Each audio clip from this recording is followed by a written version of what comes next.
खबर में आपको बताऊंगा कि भारतीय लोग खर्चा कैसे करते हैं, दिल खोल पता है, थोड़ा नंबर में बता देता हूं।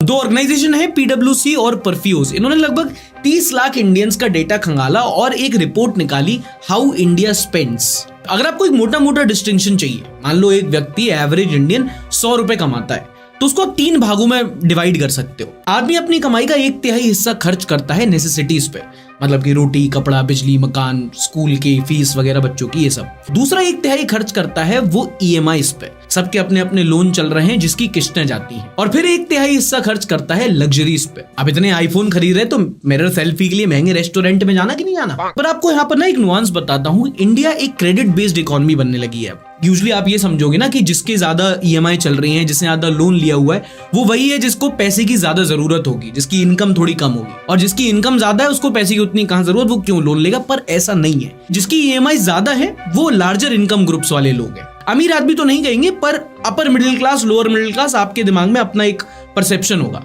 तो जो अपर मिडिल क्लास, जो थोड़ा सा ज्यादा पैसे वाला व्यक्ति है, वो ज्यादा लोन ले रहा है, वो ज्यादा ईएमआई भर रहा है। और जो थोड़ा गरीब व्यक्ति है वो कम ईएमआई और कम लोन भर रहा है। अच्छा, इसमें एक चीज और ये भी पाई गई कि जब लोन लेना होता है तो एक गरीब व्यक्ति बैंक से थोड़ा कम लोन लेता है, बल्कि अपने दोस्त, यार, रिश्तेदार से उधार ज्यादा लेता है। वजह उसकी ये है, ये रिपोर्ट में नहीं लिखी, बट अगर आप आसपास नोटिस करना तो ये भी होता है कि जब भी कोई बैंक से लोन लेने जाओ तो बैंक 50 फॉर्मेलिटी मांगता है कि भैया जेवर बताओ, घर के कागजात लेके आओ, ये गिरवी रखो, वो गिरवी रखो। आदमी उतना नहीं कर पाता, ये एफडी को लगाओ। जबकि अगर आप कहीं दोस्त रिश्तेदार से पैसे ले रहे हो तो उधार पे मिल जाते हैं, या फिर ब्याज पे पैसा लिया जाता है। और ये जो ब्याज पे पैसा मिलता है ऑफलाइन, वो बहुत महंगा मिलता है। आप बैंक की किस्त होगी, अगर आप कहीं बैंक से लोन ले जाओगे तो 10 से लेके 12% का इंटरेस्ट रेट लगेगा सालाना। लेकिन कई बार वही है, कोलैटरल देने के लिए कुछ होता नहीं है, आदमी को पैसे की जरूरत होती है, और वही पैसा, वही लोन जब व्यक्ति साहूकार से लेने जाता है तो वो उतना ही इंटरेस्ट महीने का चार्ज करता है। और मैंने ऐसे भी लोग देखे हैं जो 30-40% का इंटरेस्ट पे पैसा उठाते हैं। आप कुछ भूल रहे हो। ईमानदारी से बताना, करना है नहीं करना, तो करो ना भाई, क्यों नहीं कर रहे। इसी न्यूज को लेकर प्रखर संचेती बोलती है, do you think India is converting into society which used to be a saving dominated society to a EMI dominated society. Exactly हो रहा है ये। इस पे हम लोगों ने कुछ टाइम पहले एक न्यूज भी डिस्कस की थी कि बहुत सारे अब ऐसे लोग होते हैं जो लाइफस्टाइल बढ़ाते तो दिख रहे हैं, पर उनके ऊपर जो क्रेडिट है, जो डेट है, वो बढ़ता जा रहा है। ऑन एन एवरेज आया था, पता नहीं शायद 30-40% अपना इनकम का लोग ईएमआई पे कर रहे हैं। तो हाँ, बिल्कुल है, जरूरी नहीं है कि किसी का स्टैंडर्ड ऑफ लिविंग बढ़ रहा हो अगर आप उसको आईफोन, महंगी महंगी गाड़ियां लेते घूम रहे हो। बहुत लोग ईएमआई पे ये सब ले रहे हैं। अच्छा, 17 तारीख को इंडियन एक्सप्रेस में बढ़िया आर्टिकल छपा, इंडियाज मिडिल क्लास 2.0, जो बेसिकली बताता है कि लिबरलाइजेशन, यानी कि 1991 के बाद से 2023-24 तक भारत में जो लोग काम कर रहे हैं, जो वर्क फोर्स में है, उनका पैटर्न कैसे बदला है। पहले के जमाने में बहुत सारे लोग होते थे जो पब्लिक सेक्टर में काम किया करते थे। सरकारी रेलवे की जॉब हुआ करती थी, सरकारी बैंक, एसबीआई की जॉब हुआ करती थी, और कम ही ऐसे लोग थे जो प्राइवेट सेक्टर में काम किया करते थे। पर जैसे जैसे समय बीता तो पब्लिक सेक्टर की जॉब्स थी वो तो कम हो गई, बल्कि जो प्राइवेट सेक्टर की जॉब्स थी वो कई गुना बढ़ गई। अगर आपको नंबर्स में बताऊं तो 1995 में करीब 2 करोड़ सरकारी जॉब्स थी और लगभग 85 लाख प्राइवेट सेक्टर की जॉब्स थी। और 2012 आते आते जो गवर्नमेंट जॉब्स हैं वो सिर्फ 1.25 करोड़ रह गई, और प्राइवेट जॉब बढ़कर 1 करोड़ 20 लाख तक हो गई। अब ये सरकारी जॉब्स का डेटा सिर्फ 2012 तक का है, क्योंकि तभी रिलीज किया गया था, उसके बाद का अवेलेबल नहीं है। उसके बाद कंगना जी से पूछना तो बताएंगे 2014 में देश आजाद हो गया था, और जो आजादी मिली है वो 2014 में मिली है। बट मेजर ट्रेंड ये है कि प्राइवेट जॉब्स के मुकाबले सरकारी जॉब्स जो हैं वो घट रही हैं, और ये अक्रॉस सेक्टर हुआ है।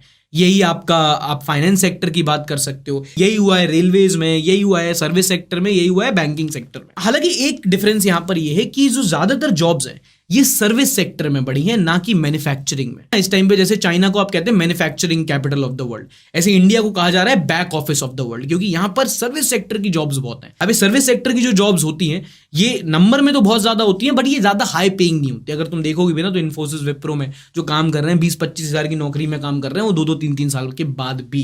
जबकि मैन्युफैक्चरिंग में जॉब्स जो आती हैं, जो चाइना के साथ हुआ है, वहां पर थोड़ा पे ज्यादा होता है। और आज की डेट में अगर आप समझना चाहो कि प्राइवेट जॉब्स कितनी ज्यादा हैं, तो आप समझ लो कि जो टॉप 5 आईटी कंपनीज है ना, सिर्फ वो रेलवे से और आर्मी से ज्यादा लोगों को एम्प्लॉय करती हैं। तो इस आर्टिकल में यही डिस्कस किया गया है कि इंडिया के जॉब मार्केट में एक बड़ी प्रॉब्लम ये भी है कि अगर आप जॉब्स बढ़ा भी रहे हो तो वो उस सेक्टर में बढ़े जहां पे लोगों की कमाई ज्यादा हो। पर हाँ, प्राइवेट सेक्टर में जॉब्स पब्लिक सेक्टर से ज्यादा तेजी से बढ़ रही हैं और यहां पर दिक्कत ना एम्प्लॉयमेंट से ज्यादा एम्प्लॉयबिलिटी पे है। इंडियाज ग्रेजुएट स्किल इंडेक्स नाम की एक रिपोर्ट निकाली है मर्सर मैटी नाम की ऑर्गेनाइजेशन ने। प्रोनाउंसिएशन थोड़ा यहाँ वहां हो सकता है। इन्होंने देश के 2700 से ज्यादा कॉलेजेस के लगभग 10 लाख ग्रेजुएट्स का डेटा एनालाइज किया और पाया कि 55% से ज्यादा इंडियन ग्रेजुएट्स एम्प्लॉयबल ही नहीं है। और ये एम्प्लॉयबिलिटी की प्रॉब्लम ऐसी है जो कई बार हम लोग उसको ना, जितनी बड़ी प्रॉब्लम है उसको उतना तवज्जो देते नहीं है। जगह जगह हम लोगों ने कॉलेजेस खोल दिए, जगह जगह डिग्री बट रही हैं, पर आप देखोगे कि भाई एक रिपोर्ट आई थी कि 95% से ज्यादा ऐसे इंजीनियर्स हैं जो लाइन ऑफ कोड नहीं लिख पा रहे। कौन ऐसी कंपनी चाहेगी अपने ऐसे इंजीनियर को जॉब देना जो एक लाइन ऑफ कोड नहीं लिख पा रहा। इनफैक्ट मैं तो यहां तक कहूंगा कि अगर आप एक इंजीनियरिंग स्टूडेंट हो जो टियर 2 टियर 3 सिटी के किसी इंजीनियरिंग कॉलेज में, तो अपने कॉलेज पे डिपेंड मत करना। लकी हो अगर आपका कॉलेज अच्छा है, आपको अच्छी एजुकेशन मिल रही है वहां पे, वरना वो बस बैठे हैं पैसा लेके आपको एक डिग्री देने की जिसकी आगे कोई वैल्यू नहीं है। आपको एक अच्छी स्किल चाहिए, आपको एआई सीखना है, आपको मशीन लर्निंग सीखनी है, डेटा साइंस, ये जो न्यू एज स्किल्स हैं इनको आपको सीखना है। नहीं, यहाँ पे कोई स्पॉन्सर इंटीग्रेट नहीं कर रहा हूँ, बता रहा हूँ कि जरूरी है। जाके कोई दूसरे यूट्यूबर की वीडियो से, कोई दूसरे ब्रांड से देख सकते हो, बट अपने आप को अपस्किल कर लो बस। इस एपिसोड के लिए इतना ही। मिलूंगा मैं आपसे और खबर लेके अगले एपिसोड में। तब तक के लिए अपना ख्याल रखिए। टाटा, बाय बाय, शब बखैर, and don't forget to like, subscribe and share.